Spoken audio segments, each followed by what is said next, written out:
Kanji. 色 The definition of this kanji is color. And this image might help you memorize this kanji. There are crayons outside of the box except for the light blue one.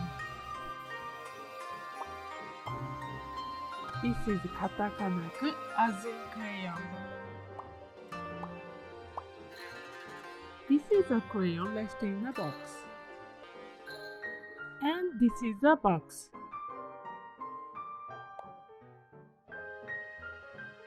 These are crayons outside of the box. This kanji is 色. How do we read this kanji?